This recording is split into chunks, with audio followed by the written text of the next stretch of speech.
The Honest Woodcutter. Once upon a time, in a peaceful village beside a sparkling river, there lived a hard-working woodcutter named Ben. Ben wasn't rich.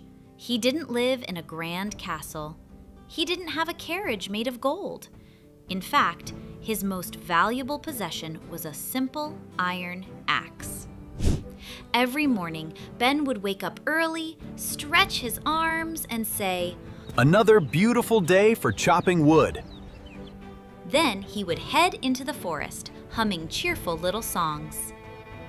Ben was known throughout the village for one very special thing. He was honest. Very honest.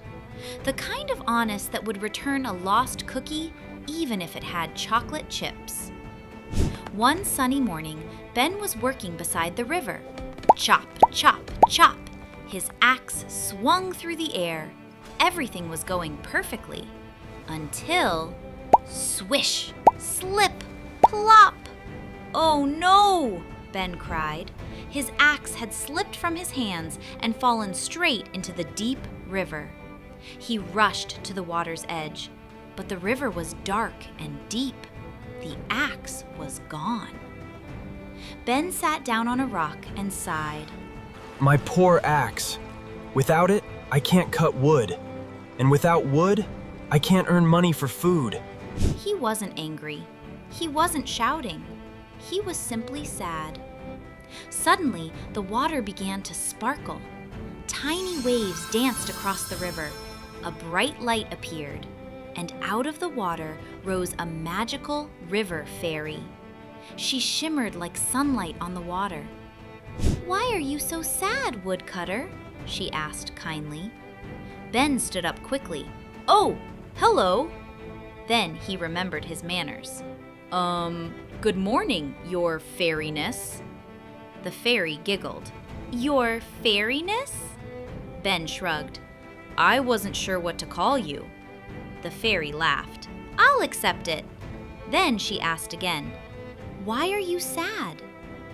Ben explained what had happened. "My axe slipped into the river." The fairy nodded. "I'll see what I can do." She disappeared beneath the water. Moments later, she returned holding a magnificent golden axe.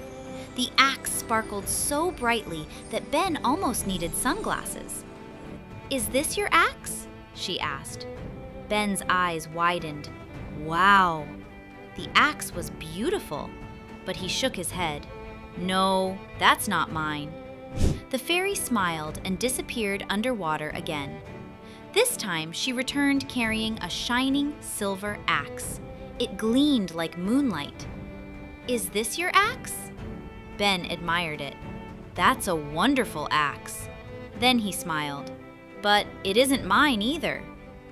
The fairy nodded once more and dove beneath the water. A few moments later, she returned holding an ordinary iron axe. Ben's face lit up. "That's it! That's my axe!" The fairy smiled. "I know." Ben blinked. "You knew?" "Of course," she replied with a wink. "I simply wanted to see if you were honest." Ben scratched his head. "So this was a test?" "A little one." The fairy laughed. "Many people would have claimed the golden axe." Ben chuckled. "I'd probably be too afraid to chop wood with it." The fairy giggled. "Fair point." Then she handed him all 3 axes: the iron axe, the silver axe, and the golden axe. Ben's eyes nearly popped out. "All 3? "Yes," said the fairy, "because honesty deserves a reward." Ben could hardly believe it. "Thank you!" The fairy smiled warmly. "Never stop being honest." With that, she disappeared beneath the sparkling water. Ben hurried back to the village. When everyone saw the golden and silver axes, they gasped. "Ben! Where did you get those? Did you discover buried treasure?" Ben told them the whole story. The villagers smiled. They weren't surprised. Everyone knew Ben was honest. And from that day forward, he became known as Ben the Honest Woodcutter. Years later, people still told stories about him. Not because he received gold, not because he received silver, but because he chose honesty even when nobody was watching. And that made him truly special. And so, little ones, let's remember what the honest woodcutter taught us. Always tell the truth, even when it might be tempting not to. Honesty builds trust. When people know you're truthful, they know they can count on you. Doing the right thing is important, even when nobody is watching. And finally, good character is worth far more than gold or silver. Always remember, a truthful heart shines brighter than the brightest treasure. And that's it for today, kids. See you next week.